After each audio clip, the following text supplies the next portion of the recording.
Yeah. I kind of wanted to go. I wanted to talk to you because you tweeted something I thought was interesting, and I like to talk to people who actually where they stand on every single issue. It seems more and more rare these days.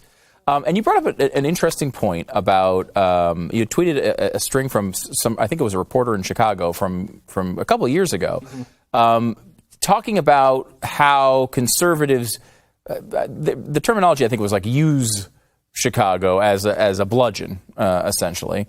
Can you kind of take us through that? Because we've all talked about Chicago before. It does have a real problem as far as crime goes, but maybe not always the most simple point to make for conservatives. Yeah, it's unfortunate that sometimes you see when a black person is killed by police and that becomes the news cycle, you hear a lot of, what about Chicago? What about the murders in Chicago? What about how many people were shot in Chicago this past weekend? As if to say, you weren't mad about that, so why are you mad about this one black person who got killed by a police officer when 60 people got shot just last weekend and you didn't say anything about it? Yeah. And I think that's a really unhelpful way to bring up Chicago or whatever city that you're dealing with, because like you said, it is a real problem and those are real people dealing with that problem. But when you use it only to silence people who are talking about a thing that you don't want them to talk about, you're not serving to solve the problem in Chicago, and you're not serving to solve the problem that we're dealing with now. It just creates division. And I don't hear people saying that so often when there's not a racial crisis in the nation. I don't hear people saying, what about Chicago then?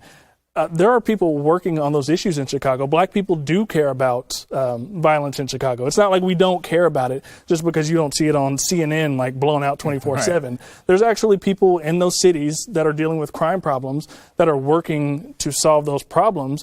And I think that gets lost a little bit when we just frame Chicago like just this stain on the nation that's beyond repair, like, oh, that's just those people who kill each other all the time, instead of looking at it like, wait a minute, what about Chicago? What can we do as conservatives, as Republicans, to get in there and make things better? Because we're talking about a place that's so overwhelmingly Democrat, and a place that I think they've had a Republican mayor since like the 30s, a place that's just so dominated by Democrats, and it's clearly not working. What can Republicans do to actually make a change there instead of just pointing to it and saying the Democrats are bad, look what they're doing in their city? We could be part of the solution. I think that's a better conversation to have. Yeah, I think that's true. I think it's used a couple different ways, and I think part of it is, you're right, almost like a deflection tactic, right? Like, oh yeah, well, you're saying you have a problem. Well, look, you have more problems than you're not even addressing. I think too, part of it though, and I have certainly made that point at some level. And I'm directing this toward you. I know. I think though, at least when I'm making it, my criticism is, first of all, that that's not the only point. It is something you could point out. Mm-hmm. The reason I do it is more of a criticism of the media and the way they handle it. It's not a criticism of a black journalist who's in the middle of this, fighting it down on a daily basis, or an activist who really cares about this. It's people like Chris Cuomo who don't care about it at all, and will only utilize it to their when it is in the news cycle, and will act as if they're, because look. Any police officer who does something like what happened to George Floyd is a problem. And as an individualist, which is really my core ideology, it pisses me off for that reason. When it turns into these ridiculous sort of news cycles, and it turns into this, it becomes bigger than all of these other things. We've talked about it before.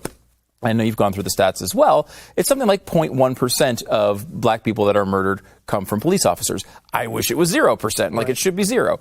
But you're really missing when you make an argument like this, like the one we're having nationally, about police officers. It is a part of the issue, but it's a small slice, and I think that is what's frustrating about the media coverage of it. It feels like they're just brushing over the big bulk of everything just so they can pick off this little slice that they can get through that fits their agenda. And that's true. And I think one thing as conservatives I think we have to be careful about is not fighting the media so hard that the actual communities that we're talking about in these conversations get used as collateral damage sort of in that discussion, because the media will blow things out of proportion and they will use things for an agenda. But in the process of trying to fight that narrative, we sometimes sort of sweep like Chicago up in it. It's just like, oh, look at these people who are just killing each other, and we're saying we're attacking the media and not addressing the problem. And you can criticize the media because they should be criticized when they do that. But in the process, we have to find some way to sort of balance it out and say, the media is not the primary concern here as well. The primary concern should be the people who are living in those places, suffering under these policies, suffering under this high crime, this high violence, and what can be done about them. And it's hard. We have to do two things at once. We have to fight to balance out imbalanced media narratives, and we also have to see, okay, how politically and how as a media organization for ourselves or as reporters or whatever platform we have, how can we also turn attention and resources towards solving these problems and not just allowing them to exist so that we can use them to fight against the media. Right. And I should say, when I say I'm being critical of the media, I mean you directly. Yeah, you for sure. Specifically. I am the mainstream media. Okay, that's fake you. news. That's who you are. Let's go back to a point you made here a second ago, because you're talking about we should actually do something to try to fix these communities, help these communities. But you point out, Chicago hasn't elected a mayor that's a Republican since 1930. We can say all the ideas that we want. If we never have an opportunity to do anything, nothing's going to get done. I mean, I think you look around the country and you say there's a lot of areas that conservatives have been leaders of, and generally speaking, they're pretty well run.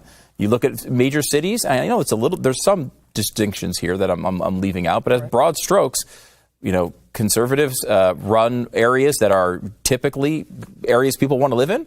And cities have big crime rates, big poverty rates, and they've been run by Democrats for 50, 60 years. How do you change that?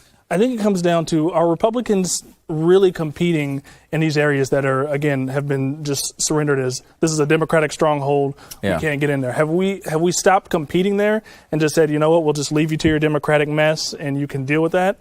Because I think that's a little bit of what's happened, is that now these people are living in these places and they have the choice to just vote for Democrats, and they're voting in these unopposed races, or there's not a legitimate conservative candidate in a lot of these places.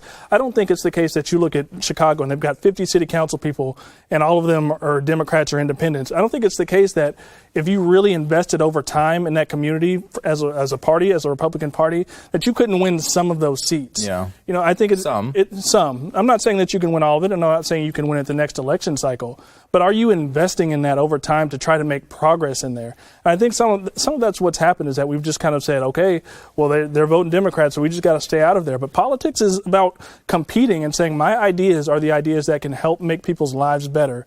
And so even if it's hard, even if I'm not going to win everything, I'm going to go in there and bring those ideas to this community, and I'm going to invest in that.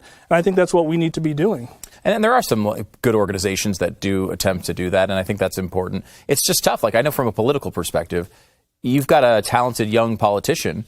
You're going to run him in a district where 92% of people are voting for Democrats? Like, well, it's a waste, right? Like, that's the mindset, and I understand it, because then that person never wins and never gets into office. It's a challenge, and I think Trump got a lot of heat, and he said this several times, which is basically like, you guys have been talking about these problems for 60 or 70 years. You've been trying the same thing. Why not try something else? At least it's different. Yeah. That, to me, at this point, would be somewhat of a compelling argument if I were living in a city where I was complaining about, 20% poverty rates and such. It does not seem to connect, though. It seems like there's a mental block on anybody who's a Republican from having a chance to win in most of these areas. And, there's a chicken egg thing going on, and I don't know how to solve that. Yeah, it's a thing that will take years of investment of sending Republicans and sending Republican resources into these places and earning people's trust and showing them that you're not what they think you are from the media. Mm-hmm. And over time, if you can slowly prove to them by getting on school boards, by getting on city councils, by enacting just some policies that might lift regulations that make lives easier, that might give them access to better schools, that might improve their education, that might improve the unemployment rate. These things that contribute to the violence in these cities where you see high murder rates, if you can slowly start to show people that, hey, conservative ideas are the things that can help you and sort of start to fight against this perception of the Republican Party that a lot of black people have, a lot of minorities have, that it's a party that's not for minorities. Mm-hmm. We have to somehow start working to show people that conservatism is not about race. It's about a set of ideas that can give people the tools and the freedom and the ability to live better lives and to have better communities. And again, that's a long-term investment. And I think a lot of times we want the quick fix, and we're forced to look at, okay, we got to pool our resources for the next election. And so by necessity, in some ways, we have to be short-sighted because you have to win now. But also there's a long-term game that has to be played if you want to sort of shift things. Otherwise, it's always going to be you're looking at San Francisco and the homelessness, or Chicago and the violence, or Baltimore and whatever's going on there. You're going to have that. All of it in Baltimore. That's what's going on there. Yeah. But if you want to change it, and that's the thing, is like if you're a person that cares about the violence that goes on in Chicago, so if you're bringing it up now because of George Floyd, either you care about it and you want to see something done about it, or you're just using it. But if you care about it, then you have to start looking at, okay, how can we start competing there so that conservatism can sort of break some of these stereotypes and spread to places where it needs to.